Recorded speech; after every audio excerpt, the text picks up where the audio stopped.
Hello people of the internet, today we're going to discuss a topic that so many others in the IWC have done as well, and that is how I personally would book the return to WWE of CM Punk. Now, there are so many plausible ways to do this, there are so many plausible ways to format it. This is probably going to be a way that you wouldn't like, for reasons I'll explain later, but let me just clarify a few things first. Okay, so firstly, this is only going to be covering two things. This whole video will only cover how I would have him return, and maybe the next few months of programming. Of course, I can't book an entire 5 to 10 year run of one superstar. It's just not in the cards. There's so many stars that are yet to be made. There's so many plausible occurrences that could happen. People could retire.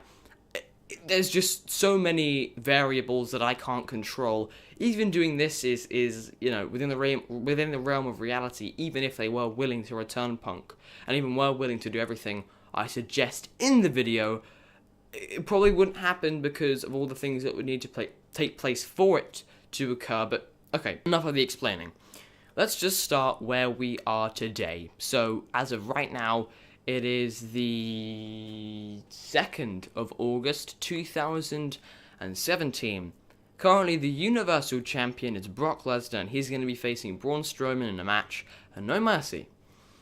So, this isn't a Brock Lesnar video. All we need to know is that he retains against Braun, he retains at whoever he fights at Survivor Series, he retains whoever he fights at the Rumble, and Brock Lesnar's now going to go on, and he's going to be the Universal Champion at Mania 34. And at Mania 34, Brock Lesnar is going to be in a blood feud for the Universal title against the big dog, Roman Reigns. And I know what you're all going to say. You're going to say, oh, please, no, we don't want that match again. Hang on. Remember, I too am a smark. As much as I hate to use the word, at heart, I am a smark. I am a person who thinks about wrestling for the sake of wrestling and not for the sake of character. Allow me to further explain myself. If you noticed, Lesnar pinned Roman Reigns at this year's SummerSlam event to retain the Universal title, something that can be worked into this year's storyline. Now, I personally, if it wasn't for the Punk return, wouldn't have this as the main event of Mania. I know this is probably already going to get me enough hate. So, just hear me out. They're going to play the whole pinning Roman thing into the storyline. They're also going to have Lesnar be telling Roman, I had you beat at Mania. Roman's going to be telling Lesnar, I had you beat at Mania, so and so. There's definite history to be made out of the match, though it's not my first choice. I don't think it will be that terrible in the grand scheme of things if it just wasn't for Roman being the guy who's obviously going to go over. And as much as I hate to tell you this, at Mania 34, those plans have still not changed. So, Mania 34... it's going to be Roman versus Brock. You can make it no holds barred. You can make it regular. I don't really mind. I think the match should be good. Hopefully it will. Might not be though. But let's just hope it is. And the winner is going to be Roman Reigns. Now. I know that a lot of people don't want this. And the thing is, depending on your taste in wrestling, you may not like the next part either, but we'll just continue. So it's Mania 34. Lesnar has just lost the Universal title to Roman Reigns. Roman barely got the fluky pin. He barely put an arm over Lesnar because of how beaten down he was from the brawl that was before it. And so he's basically hardly even conscious, and he barely even knows he's won the Universal title. He's just laying there on the floor. Eventually he manages to recollect himself, turn over. He's lying on his back, and then he starts sitting up. And when he starts sitting up, you hear the kind of like, doom,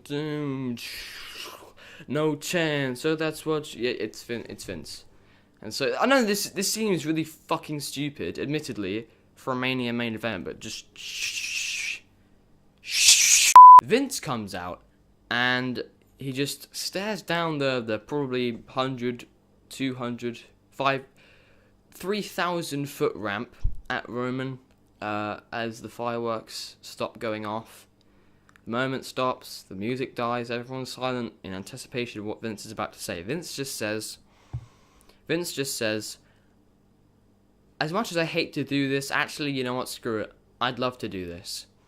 This is a man who, unless I'd guaranteed him what I'm about to give him, he would not have agreed to have been here tonight. This is a man that you are all very familiar with. Right here tonight, there is going to be an impromptu Universal title match between Roman Reigns and this man. This man being CM Punk.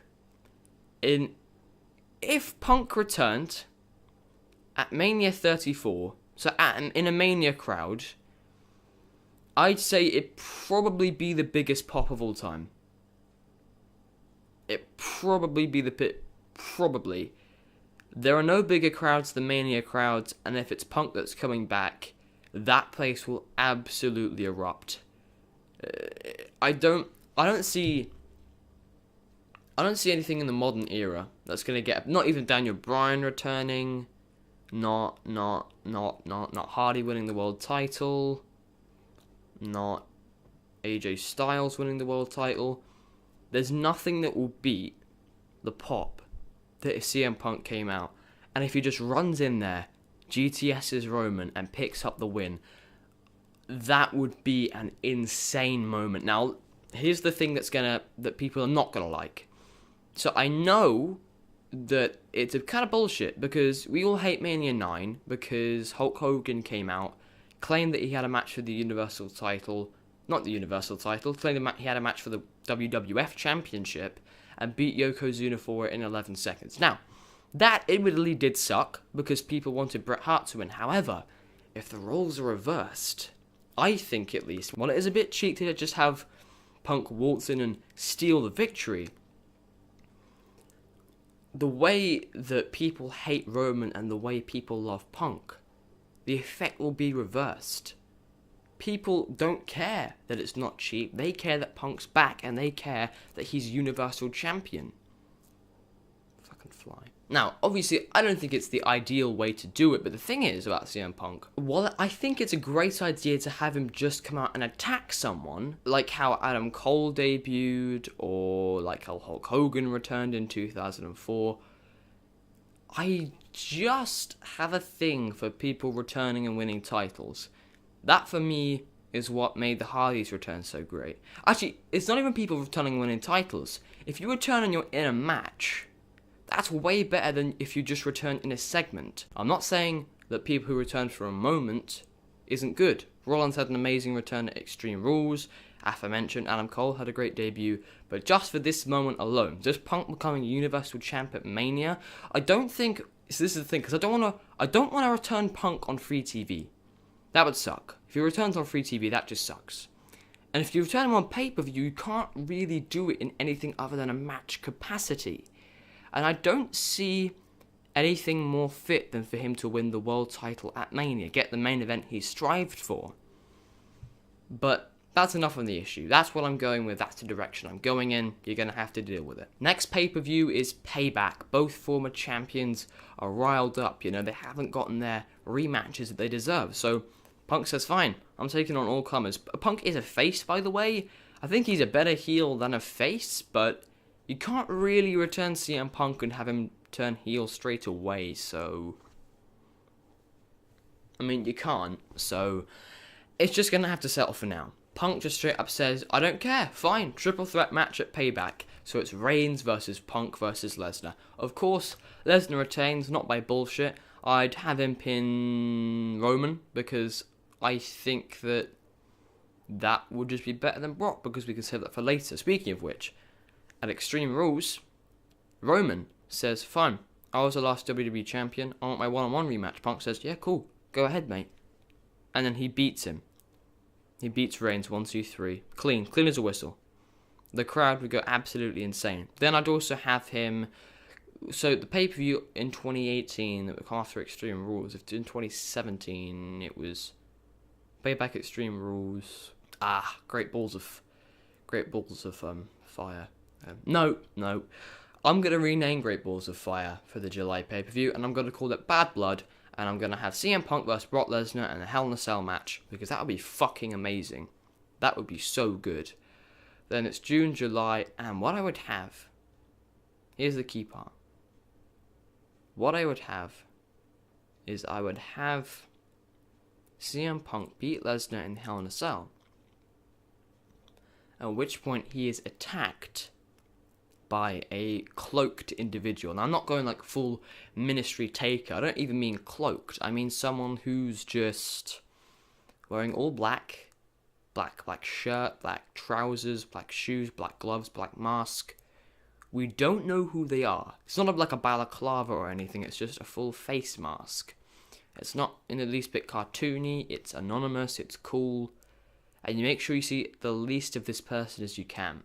So, people are going bananas. People are going, what the fuck's going on? Who is this masked man? It's an amazing mystery angle. Now, I would have Punk call out the masked intruder. I'd have him call out the masked intruder the next night on Raw. And he's like, who are you? Show yourself, you son of a bitch. Just come at me. Come at me like a man, is what Punk's at least trying to get across. Masked Man never shows. Masked Man doesn't show up. Second week, Punk wins a main event match and he fires shots at the Masked Man. Masked Intruder does not appear. Third week, you're getting close to SummerSlam. Punk says, screw it. I know what he wants. I know what will get his attention. If you come out and you face me right now, I'll give you a shot at the Universal title at WWE SummerSlam 2018. Masked Man comes out of the crowd. Punk says, you need to shake my hand if you want the damn match. Masked Man just surveys, doesn't do anything. He just stares at Punk. He grabs the mic off of Punk.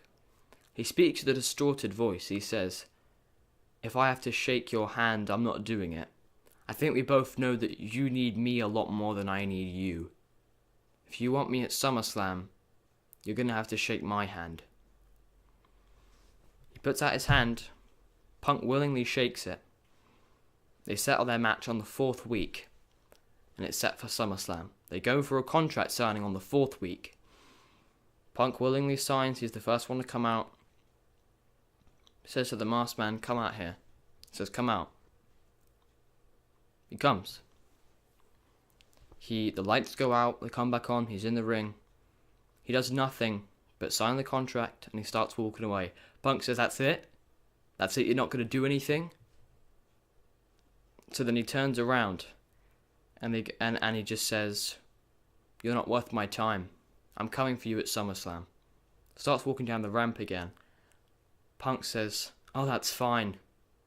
There's a pattern with you and other people in the WWE. All people in masks are pussies.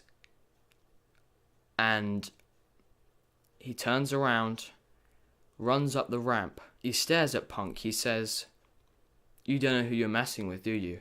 And Punk says, I don't care. Punk's turning around. He's dropped the mic. He's leaving the ring. The Masked Man picks him up on his shoulders and delivers a one-winged angel and takes off his mask. Kenny Omega. It's Kenny Omega. And it's going to be Kenny Omega versus CM Punk at SummerSlam 2018. And I personally would have Kenny go over. I don't think there's any point in having Kenny Omega debut, attack Punk, and then just lose his world title match. I mean, Punk's had a great reign. He's defeated Lesnar, he's defeated Reigns, he's defeated Lesnar and Reigns. It'd be awesome. It'd be great. I'm not sure if I'd give them a rematch. Just for the next few months, I'd have him feud with Rollins. That would be the primary feud that I want to get. You can have an extreme match-based feud with Ambrose if you want. You can have some awesome matches with Balor. Maybe a rematch with Hardy or something. Like an IC title ladder match or what, There's so much you can do with Punk, but that's the basic idea of what he'd do after the Omega feud. I'd probably have him feud with Ambrose in a hardcore match, like steel cage matches, no holds barred matches. Then I'd have him have like 1 or 2 awesome like technical masterpieces with Seth Rollins. Then he can go on a nostalgia trip with Jeff Hardy and probably have some IC title feud with him or whatever. But yeah, that is how I would book the return of Chicago-made Punk Phil Brooks. Tell me your thoughts in the comments below. Tell me what you did and didn't agree with. Tell me what you personally would have done, what feuds you would have booked him in. Tell me how you would have had him return if he wanted to do it in a different way that you think is better. I've been Eternal Fight. Thank you for joining me for this video. Make sure to like and subscribe, and I will see you the next time the camera's rolling. Until the next time, road to 2K, motherfucker.